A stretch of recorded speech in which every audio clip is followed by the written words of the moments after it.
नमस्कार दोस्तों, जय हिंद, वंदे मातरम। मैं आपके साथ जायसवाल सर। आप सभी का स्वागत अभिनंदन है education channel YouTube family Jaiswal coaching centre पर, पावर्ड बाय शिक्षा ही प्रकाश है। दोस्तों, हिंदी ग्रामर के पार्ट नंबर 8 है और पार्ट नंबर 8 में आज हम ऐसे प्रश्न करने जा रहे हैं, ऐसे क्वेश्चंस करने जा रहे हैं जो बहुत ही इम्पोर्टेंट है आपके एग्जाम के दृष्टि से। आई हो सकता है ये प्रश्न आप लोग पहली बार अटेंड कर रहे हैं, क्योंकि ये सारे प्रश्न इंपॉर्टेंट प्रश्न हैं, संभावित प्रश्न हैं। और अभी तक हमने जितना देखा है, जांचा परखा है एग्जाम में, लगभग यही शब्द दोहराए जा रहे हैं, यही शब्द या इर्द गिर्द से इसी टॉपिक से प्रश्न पूछा जा रहा है। तो यह टॉपिक, यह पार्ट आपके ग्रामर पोर्शन का बहुत ही इंपॉर्टेंट है। तो चलिए आइए शुरुआत करते हैं देर न करते हुए। पहला प्रश्न आप लोगों की स्क्रीन पर है और इस प्रश्न का जवाब, फीडबैक आप लोगों को कमेंट के माध्यम से अवश्य बताना है। पहला प्रश्न है कि इनमें से कौन सा वाक्य जो है मिश्र वाक्य होगा। वाक्यों में पूछा जाता है मिश्र वाक्य, ठीक है। तो महाप्रतापी राजा भोज का नाम किसने नहीं सुना? वह कौन सा मनुष्य है जिसने महाप्रतापी राजा भोज का नाम न सुना हो? का खा दोनों हैं या इनमें से कोई नहीं? सभी बताइएगा।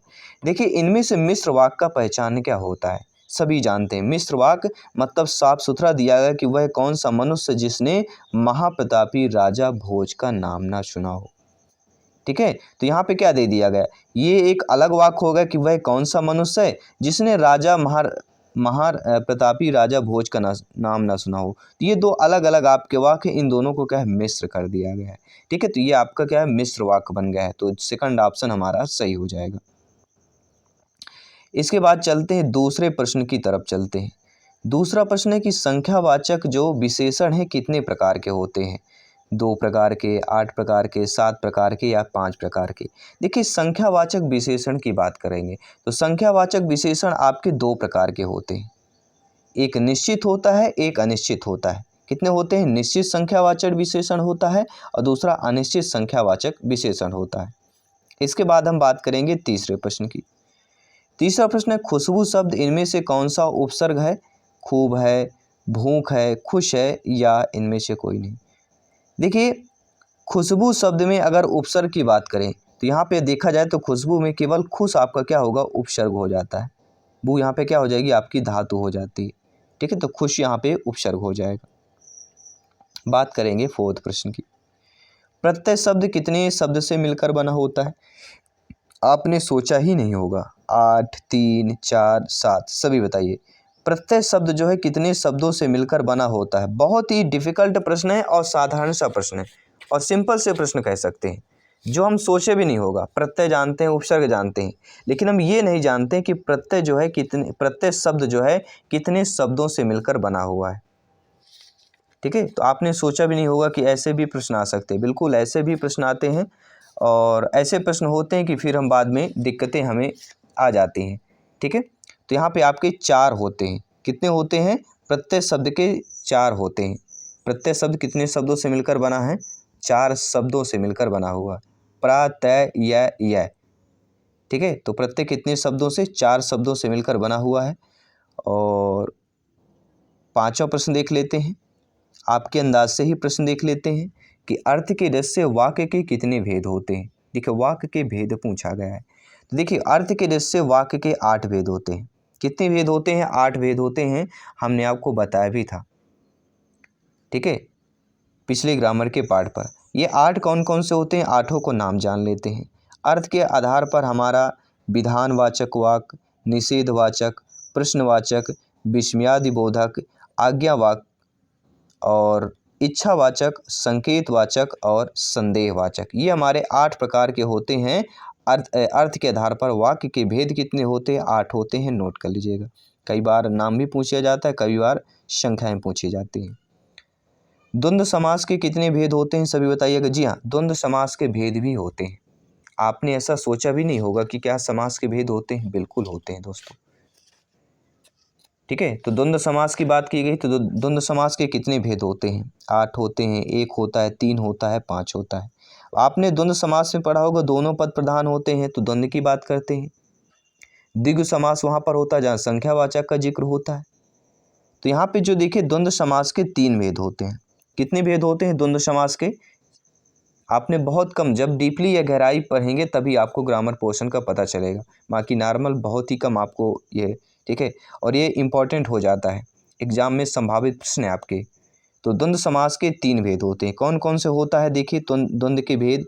एक होता है आपका इतेर्दर द्वंद्व समास, दूसरा होता है समाहार द्वंद्व समास, और तीसरा होता है विकल्प द्वंद्व समास।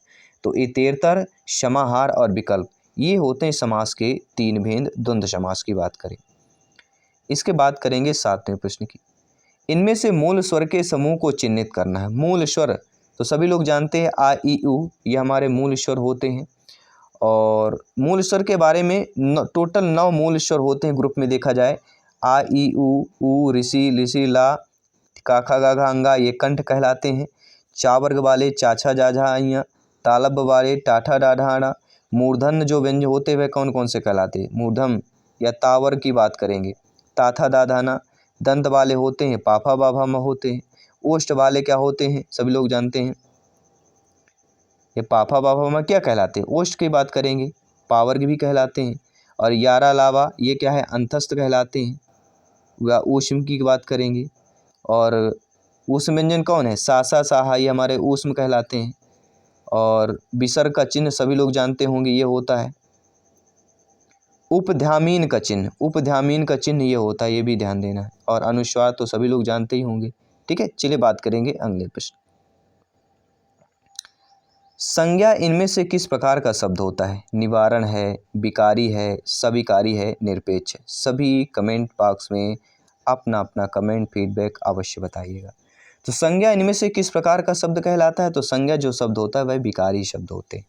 क्या होता है, संज्ञा विकारी शब्द कहे जाते हैं। 9वां प्रश्न बहुत अच्छा प्रश्न है, आइए जानते हैं आपके नज़रिए से इस प्रश्न का फीडबैक क्या मिलता है, सही उत्तर क्या होता है। माँ ने बच्चों को बुलाया, यह वाक्य किस कारक का उदाहरण होगा। माँ ने किसको बुलाया, बच्चों को। माँ ने बच्चों को बुलाया, तो सभी लोग जानते हैं कर्ता ने कर्म को। कर्ता ने, जहाँ पे अगर ने अगर आता है तो फिर कर्ता आएगा, लेकिन माँ ने किसको बुलाया, बच्चों को बुलाया, तो यहाँ पे क्या होगा, कर्म कारक हो जाएगा। कर्ता ने कर्म को, कहाँ पर जोर दिया जा रहा है, को बुलाया, तो को यहाँ पे क्या हो जाएगा, कर्म कारक हो जाएगा, ठीक है। तो सेकंड ऑप्शन हमारा सही हो जाएगा। इसके बाद करें हैं अगले प्रश्न की, 10वें प्रश्न की बात कर लेते हैं। 10वां प्रश्न जो स्क्रीन पर आपके ऑलरेडी आ चुका है। जिसका निवारण नहीं किया जा सके उसके लिए किस शब्द का उपयोग किया जाएगा। तो जिसका निवारण ना किया जाए उसको किस शब्द का अनिवारण कहा जाता है, ठीक है। एक शब्द एक वाक्य आपने पढ़ा होगा, इस टाइप के भी प्रश्न पूछे जाते हैं। अगला, कलेजे पर सांप लोटा मुहावरे का सही भावार्थ क्या है। कलेजे पर सांप लोटा मतलब होता है ईर्ष्या से जल उठना। कहते हैं मेरे कलेजे पे, तो उसको देखते ही कलेजे पे सांप लौट गए, मतलब ईर्ष्या से जल उठा। तो ईर्ष्या से जल उठना मतलब कलेजे पर सांप लौटने के बराबर है। बाल की खाल निकालना मुहावरे का सही भावार्थ क्या हो जाता है। तो बाल की खाल निकालना, कहते नहीं इसको तो बाल की खाल निकाल रहे हो, मतलब अनावश्यक सूक्ष्म विश्लेषण करना, ठीक है। बाल की खाल मतलब उसको खींचना, ठीक है, उसको ज़बरदस्ती मतलब उस पर परेशान करना, ठीक है, ज़बरदस्ती उसको क्या उलझाना, ये क्या होता है, आवश्यक सूक्ष्म विश्लेषण उस पर करते रहना। टिप्पणी कहते हैं, बेवजह की टिप्पणी करना, वो कह सकते हैं आप लोग कि बाल की खाल निकालना। अगला प्रश्न है, हवा से बातें करना मुहावरे का सही भावार्थ क्या हो जाता है। तो हवा से बातें करना जो है मुहावरे का सही भावार्थ हो जाता है कि बहुत तेज दौड़ना। कहते अरे वो तो इस समय भैया हवा से बातें करता है, मतलब बहुत तेज दौड़ रहा है, ऐसे कहावतें कहते हैं ना, ठीक है। तो हवा में बातें करता है, कहते हैं हवा में मत उड़, नीचे रहे, थोड़ा धरती में रहे, मतलब बहुत तेज दौड़ रहा है। तो बहुत तेज न दौड़ो, धीरे रहो, क्योंकि धीरे से जो सफलता मिलती है वो अंत तक चलती है। और अचानक आई सफलता अचानक आंधी की तरह आती है, और आंधी की तरह पता नहीं कब चली जाती है, फिर केवल दुख के अलावा कुछ नहीं होता है। इसलिए मेहनत के दम पर सफलता पाने की कोशिश कीजिए। अगला प्रश्न है, कंगाली में आटा गीला होना का सही भावार्थ क्या है। तो कंगाली में आटा गीला होना सभी लोग जानते होंगे, लगभग गरीबी में और अधिक हानि होना, या गरीबी में और अधिक तंगी पड़ना। भी ऑप्शन यहाँ पे सही कर लेंगे। गणतंत्र का विलोम शब्द क्या हो जाएगा साथियों। तो गणतंत्र का जो विलोम शब्द होता है वह होता है राजतंत्र, ठीक है।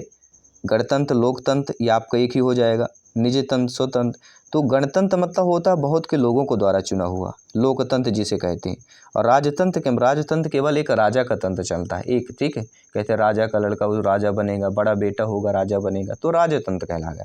लेकिन जो युवाओं के द्वारा हम, ठीक है, व्यक्तियों के द्वारा चुना हुआ होता है, वह गणतंत्र और लोकतंत्र कहलाता है, ठीक है। तो ये गणतंत्र, ठीक है, तो गणतंत्र का विलोम हो जाएगा राजतंत्र।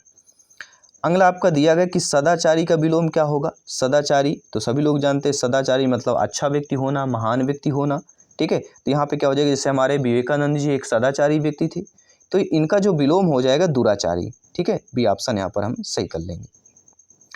इसके बाद करेंगे अगले प्रश्न की सत्कार का विलोम शब्द क्या हो जाएगा। तो सत्कार मतलब अच्छा, स्वागत करना, स्वागत सत्कार करना, ऐसा बोलते हैं ना घर में। तो सत्कार करना मतलब एक अच्छा है, सत्कार मतलब तिरस्कार कर देना, किसी को स्वागत न करना, ठीक है, किसी को भगा देना, ये तिरस्कार होता है, ठीक है। सत्कार मतलब एक सम्मान की बात है, स्वागत की बात है, तो सत्कार का विलोम तिरस्कार हो जाएगा। इसके बाद करते हैं अगले प्रश्न की, इनमें से कौन सा शब्द अग्नि का पर्यायवाची नहीं। देखिए पावक, आग, अनल, ये तीनों हमारे किसके हैं, अग्नि के पर्यायवाची। कौन कौन से हैं, पावक हो गया, आग हो गया और अनल, ये तीनों हमारे अग्नि के पर्यायवाची हैं। लेकिन पय आपका पर्यायवाची नहीं। तो पय किसका पर्यायवाची है, पय आपका गोरस, क्षीर, दूध और दुग्ध, ये आपके इसके पर्यायवाची हो जाएंगे। आइए बात करेंगे अगले प्रश्न की। आरोही का विलोम क्या होता है। तो अब मैथ्स में ही पढ़ा होगा, आरोही क्रम, ठीक है, आरोही क्रम, अवरोही क्रम दोनों आपने पढ़ा होगा। एक ऊपर से नीचे जाती संख्या, फिर छोटी से बड़ी, फिर बड़ी से छोटी आती है। इसी प्रकार आरोही मतलब क्या हो जाएगा, विलोम क्या हो जाएगा, अवरोही हो जाएगा। सिंपल सा प्रश्न है वैसे, ठीक है। तो आरोही का अवरोह हो जाएगा, या ये क्योंकि यहाँ पे आरोही न दे के आरोह दिया गया है, इसलिए अवरोह हो जाएगा। बी ऑप्शन यहाँ पर सही हो जाएगा। बात करेंगे अगले प्रश्न की, निम्न प्रश्नों के जो है सर्वोत्तम विलोम को पहचाना। दरिद्रम। अब देखिए दरिद्रम शब्द दिया गया है, दरिद्रम का यहाँ पे विलोम क्या होगा। दरिद्रम एक नेगेटिव है, नकारात्मक शब्द कहलाया जाता है, ठीक है। तो दरिद्रम का जो विलोम हो जाएगा सर्वोत्तम विलोम, उचित विलोम हो जाएगा वैभव। कहते हैं ना उसका तो उच्च वैभव अलग ही बात है, शान है उसके, अच्छे खासा शान है, वैभव वाला व्यक्ति है, मतलब वैभव मतलब एक कहते हैं सम्मान वाला व्यक्ति, ठीक है, सर्वगुण संपन्न। तो दरिद्रम, यहाँ पे दरिद्रम का विलोम वैभव और वैभव का विलोम, सटीक विलोम, सर्वोत्तम विलोम दरिद्रम, दरिद्रम का वैभव। अगला इनमें से पावर के वर्ण कौन है। तो पावर्ण के वर्ण हमने अभी पढ़ा था, ठीक है, क्या पढ़ा था सभी लोग बताइएगा।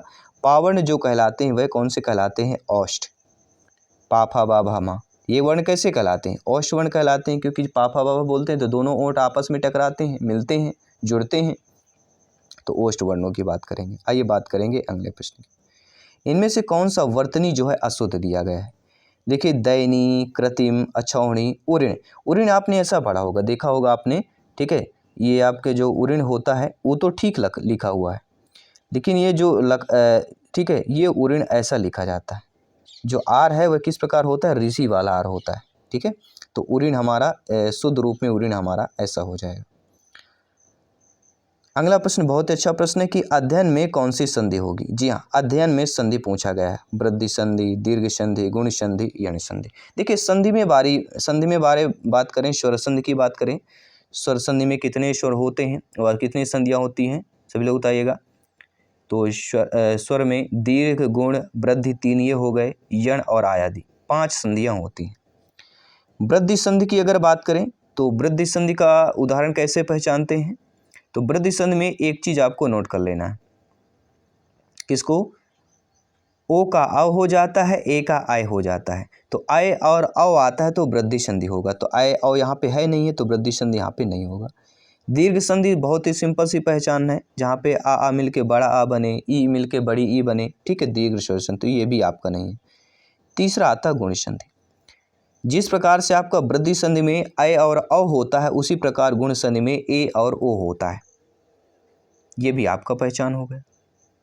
यहाँ पे ए ओ का क्या हो जाता है, अर हो जाता है, आ से ई होता है, ऊ का ऋषि में हो जाता है, ठीक है। तो ये गुण की बात करेंगे। तो हमारे जब तीनों नहीं रहे तो आता है यण संधि। यण संधि की पहचान क्या है भैया, ई ऊ ऋषि रा के आगे भिन्न स्वर आते हैं, या वा राला में क्या होते हैं, ये परिवर्तित हो जाते हैं, अध्ययन। और ये भी ज़्यादातर देखना है तो आई होप समझ गए होंगे। गणेश संधि की बात करेंगे। आइए बात करेंगे अगले प्रश्न की। नवरात्र शब्द में कौन सा समास होगा? तो सभी लोग जानते हैं कितने रात्रि, नवरात्रि। यहाँ पे संख्यावाचक है। जब भी संख्या होता है द्विगु होता है। जब दोनों पद प्रधान होते हैं द्वंद्व समास हो जाता है। कर्मधारय का बात होता है जिस समास में पूर्व पद विशेषण और उत्तर पद विशेष होता है कर्मधारय समास होता है। जैसे काली मिर्च, काली है जो मिर्च, नील कमल, नीला है जो कमल, सद्गुण, सद है जो गुण, ये हमारे क्या हो गए? कर्मधारय। अब बहुब्रीहि समास सभी लोग पहचानते हैं अच्छे तरीके से भैया, कि जिस समास में दोनों पदों के माध्यम से एक विशेष तीसरे का बोध हो। जैसे महात्मा, महान है आत्मा, अर्थात ऊंची आत्मा वाला। मक्खी चूस, बहुत कंजूस व्यक्ति। लंबोदर, लंबा उदर है जिसका अर्थात गणेश जी। ये क्या होगा? बहुब्रीहि समास। तो यहाँ पे नवरात्र में आपका द्विगु समास हो जाएगा। अगला प्रश्न है कि रिक्त स्थानों की पूर्ति कीजिए जो साहित्य जीवन की क्या होती है? तो साहित्य जीवन की अभिव्यक्ति है, अनावृष्टि है, अभिवृत्ति है या अंतर्वृष्टि है। तो आपने अक्सर पढ़ा होगा कहीं हिंदी कविता लाइन में कि साहित्य जीवन की क्या कहलाती है? अभिव्यक्ति कहलाती है। तो यहाँ पे हम पहला ऑप्शन सही कर लेंगे। 25वां प्रश्न जो स्क्रीन पर दिया गया, उल्लास का संधि विच्छेद कीजिए। उत्धनलास, उल्लास, उल्लास या उल्लास। ये हम आपके लिए क्या है, मॉक क्वेश्चन के रूप में दे रहे हैं। 25वां प्रश्न कि उल्लास का संधि विच्छेद प्लस संधि नाम भी आपको बताना है। संधि विच्छेद ठीक है कर लीजिएगा, संधि नाम आपको कमेंट करके बताना है। आई होप ये 25 प्रश्न आप लोग अच्छे तरीके से समझ पाए होंगे। ठीक है, आसानी से आराम से समझिए। कोई भी टॉपिक पढ़िए आराम से, भागने की ज़रूरत नहीं है। कोई भी टॉपिक ऐसा पढ़ लीजिए, मतलब संधि समास का हमने क्वेश्चन पढ़ लिया, मतलब संधि समास पूरी हमारी एक बार प्रिपेयर हो जाती है। हम भी ऐसा कोशिश करते हैं, अगर एक दो क्वेश्चन आते तो पूरा संधि समास आपका क्लियर हो जाए, जो आपने पढ़ा एक पूरा एक बार फिर से रिमाइंड हो जाए। और यही प्रिपरेशन करने की बेहतरीन अच्छी रणनीति होती है। ठीक है, ताकि जो एग्जाम में हम पढ़ते हैं तो फिर एक अगर क्वेश्चन पढ़ते हैं तो पूरे सारी संधि समास फिर रिमाइंड हो जाते हैं, सारे एग्जाम्पल रिमाइंड हो जाते हैं, सारे हमारे जो हम पढ़ते हैं परिभाषाएं रिमाइंड हो जाती है। ठीक है, तो चलिए मैं आपके साथ जयसवाल सर जल्दी मिलता हूँ आपके अगले पार्ट पर। और इसके पार्ट आपने नहीं देखा तो हिंदी ग्रामर की प्लेलिस्ट मिल जाएगी, सारे पार्ट आपको मिल जाएंगे। ठीक है, जय हिंद साथियों, जल्द मिलते हैं अगले क्लास पर। नमस्कार, शुभ रात्रि, जय हिंद, वंदे मातरम।